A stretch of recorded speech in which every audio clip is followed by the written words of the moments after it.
हमने इसके पहले आपको बताया था मैथ के फैक्टर्स और प्रोडक्ट ऑफ फैक्टर्स, और उसी में हमने एलसीएम भी बताया था। एलसीएम, इसके पहले हमने एचसीएफ बताया था, एलसीएम बताया था। अब हम जब एलसीएम कर रहे थे तो एक क्वेश्चन ये आपने देखा होगा, ये था एग्जैक्ट वही हमने रख लिया है, बिना इसे ब्लैक बोर्ड पर काटे हुए मैं यही रख लिया।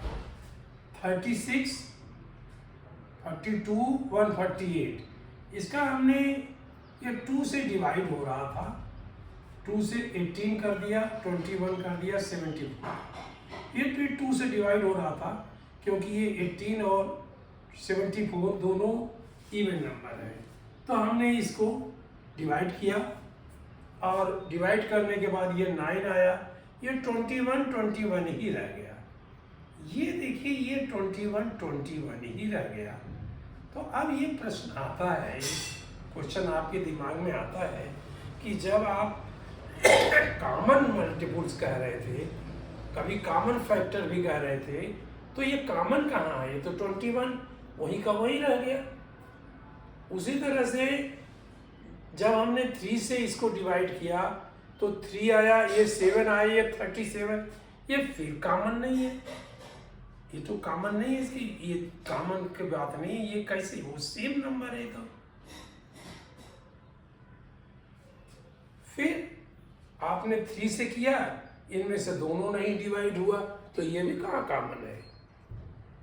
फिर 7 से किया, ये 1 रह गया, 1 तो 7 से नहीं डिवाइड होता है, 1 का 1 ही कर दिया, 7 का 1 कर दिया, 37 भी फिर वही कर दिया आपने, ये फिर 37 वही कर दिया, ये 1 भी यही का यही आपने कर दिया, तीनों बार यही का यही कर दिया आपने, ये 2 बार आपने यहाँ का यहाँ कर दिया।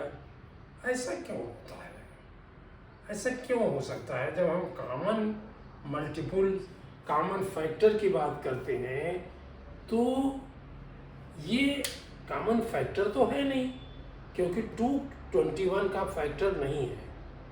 तो फिर भी आपने 2 किया, ये क्वेश्चन आपको जनरेट करना चाहिए, किया होगा तो बहुत अच्छी बात है। देखिए, अब इस विधि में आपको बताऊं कि हमारे साइंटिस्ट ने, हमारे पहले के मैथमेटिक्स के जो रिसर्च किया, लोगों ने सोचा भी, सिस्टम्स को डेवलप किया, उन्होंने इस बात का एक यूज किया कि any number multiplied by 1 is the same number, यही नंबर यहाँ आ जाए। जैसे 7 × 1 = 7। सेकेंड नंबर, ये आप जानते हैं पूरा, ये भी एनी नंबर मल्टीप्लाइड और again divide by the same multiple, इसी से ये कर दिया। तो ये द नंबर बीइंग मल्टीप्लाइड, जो ये नंबर था, ये जैसे 33 था, ये 33 था, ये मल्टीप्लाइड हमने 10 से कर दिया, और इसी को ये डिवाइड भी कर दिया, इसी को 10 से डिवाइड कर दिया। तो देखिए क्या आया, यही नंबर आ गया, यही आएगा, ये 33 ही होगा, ये 33 होगा। एग्जाम्पल देख लिए, 33 × 10 डिवाइडेड बाई 10 इज 33, हमने ये कहा।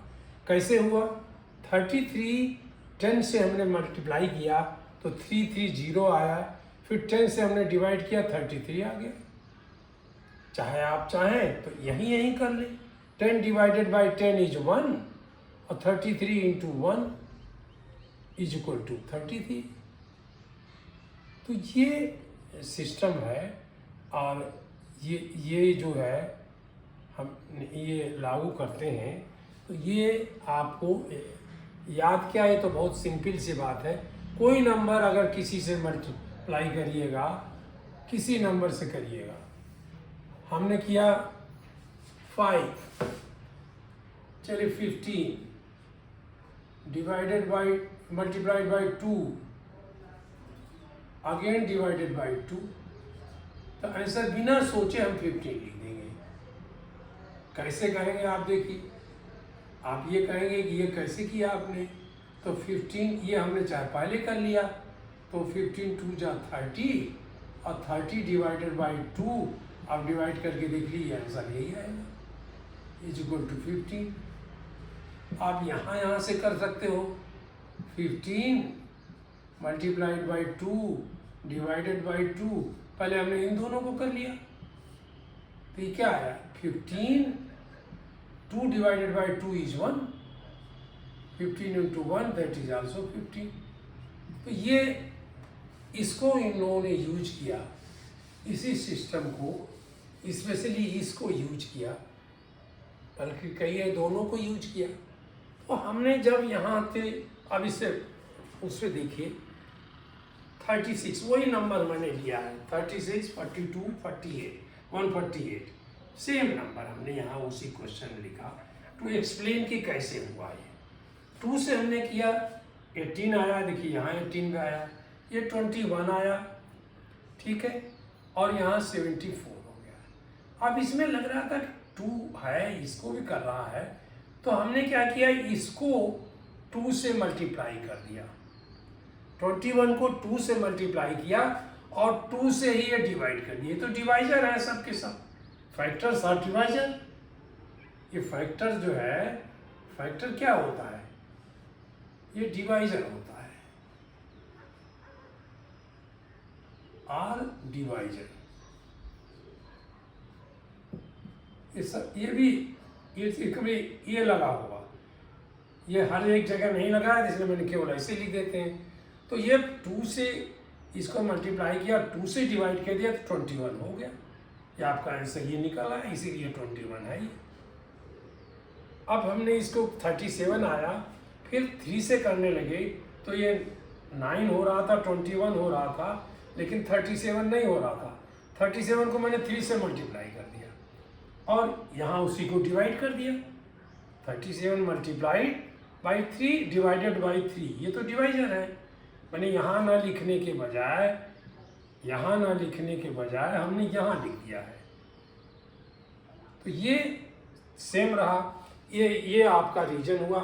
इसी तरह से ये जब 3 7 हुआ तो 3 से हम ये करना चाह रहे थे, नहीं कर पाए, तो हमने इसी को मल्टीप्लाई कर दिया, 7 से इसको भी मल्टीप्लाई कर दिया, और 3 से जब डिवाइड किया तो 7 ही रह गया, ये 37 रह गया। अब 3 1 हो गया, अब 1 7 37, तो हम कह रहे हैं 7 ले लिया मैंने, तो 7 लिया, तो इसको 1 करने के लिए हमने 7 लिया, तो इसको भी 7 से मल्टीप्लाई कर दिया, इसको भी 7 से मल्टीप्लाई किया, और जब ये डिवाइड किया तो ये फिर 1 आ गया, और ये 1 हो गया, क्योंकि 7 तो 1 7 डिवाइड हुआ, 1 आ गया, ये 37 आ गया। फिर हमने 37 को ही कर दिया, क्योंकि हमें 1 1 करना था, तो इस 1 को 37 से मल्टीप्लाई किया और 37 से डिवाइड कर दिया। 1 को 37 से, यहाँ का 1 37 से मल्टीप्लाई किया, 37 से डिवाइड कर दिया, तो ये 1 आ गया, और 37 को हमें कुछ नहीं करना था, 37 इससे डिवाइड हो रहा था, 1 आ गया। यही same answer 2 into 2 into 3 into 3 into 7 into 37, 2 into 2 into 3 into 3 into 7 into 37। देखिए मिलाई, यही एग्जैक्ट है, ये वहाँ ऐसे लिखा। जब इसको हमने निकाला तो आपको जो है 2 इंटू 4 कर दिया, 2 इंटू 2 4 हो गया, ये हमने दोनों कर लिए, 3 इंटू 3 9 कर दिया, 7 हमने वही छोड़ दिया, 37 भी छोड़ दिया। अब ये टेबल 4 इंटू 9 का हमें आता है, 36 लिख दिया इंटू 7 इंटू 37। 7 को हम 36 से मल्टीप्लाई क्योंकि हम कर सकते हैं, 7 6 जा 42, 2 4 और 7 3 जा 21 प्लस 4 25 इंटू 7। अब हमारा ये भी खत्म हो गया, इंटू ये हमने कर लिया, तो ये आ गया। 37 को हमने अलग लिख के कर लिया, 252 इंटू 37 ये हमने कर दिया, बाद में हमने इसको काट दिया। ये छोटे छोटे नंबर जो हम लिखते हैं उसको हम तो मिटा दे रहे हैं, लेकिन आप भी उसको हल्का लिखिए जब ज़्यादा न दिखाई पड़े, लेकिन आप काट दिया करिए, अगर बड़ा लिख दिया है तो तो ये हमारे कारण है, ये रीजन है, इसको ढूंढिए कि ऐसा क्यों किया जाता था। तो अब ये हमने समझाया कि ऐसा इसलिए किया जाता था कि मुझे ये, अब देखिए यहाँ से मल्टीपुल शुरू हो गया, यहाँ से ये मल्टीपुल शुरू हो गया, ये भी मल्टीपुल है, ये भी मल्टीपुल है, ये भी मल्टीपुल, तो इसलिए हम उनको मल्टीपुल की कैटेगरी में लाते हैं। तो हम कहते हैं एलसीएम लीस्ट कॉमन मल्टीपुल, जहाँ सबसे छोटा हो।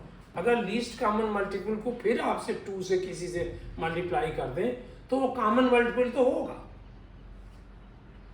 ये नहीं सोचे कि वो नहीं होगा, आप कभी करके देखिएगा। तो ये जैसे एलसीएम आया, किसी का भी एलसीएम आया, हम इसको एक तरह से फार्मूले की तरफ से याद कर लें कि 3 मल्टीपुल एलसीएम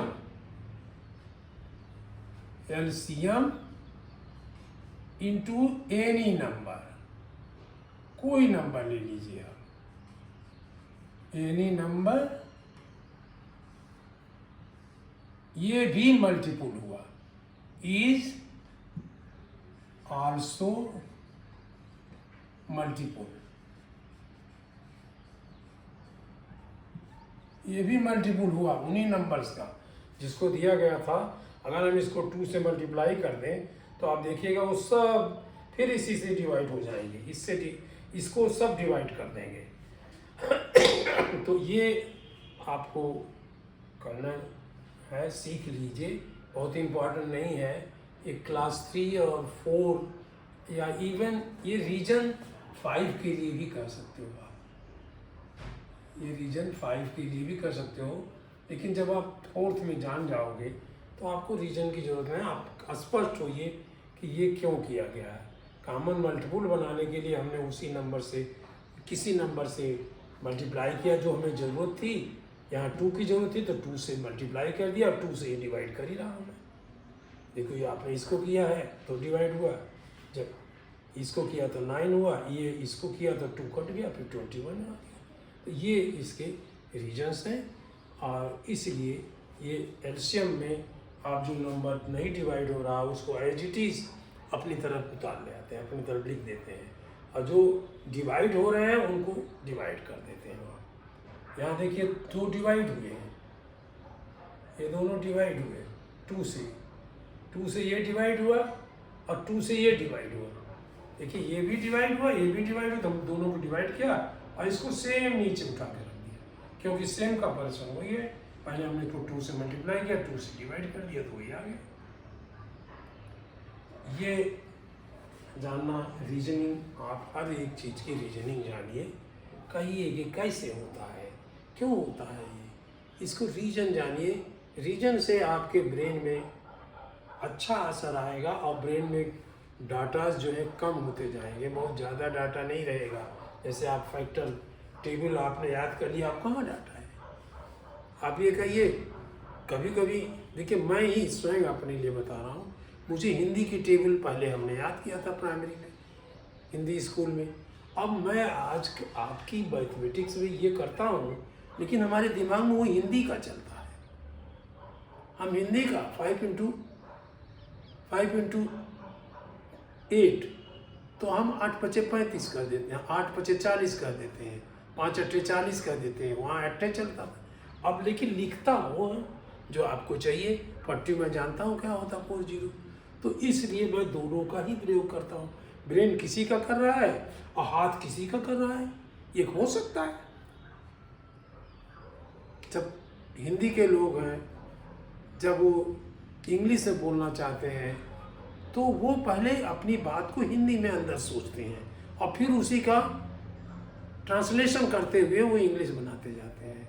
तो इसलिए ब्रेन में जगह हिंदी के भी रह गई जो रह गई, और इंग्लिश की तो रही नहीं। इंग्लिश में ट्रांसलेशन, एक लाइन सीखी है मैंने ट्रांसलेशन, उससे हम कर ली, कुछ नियम सीख लिए, उससे करते जाते हैं। तो ये आप लोग करिए। और अब हम चलते हैं, चलिए 5 मिनट का गैप ले लेते हैं, ओनली 5 मिनट का।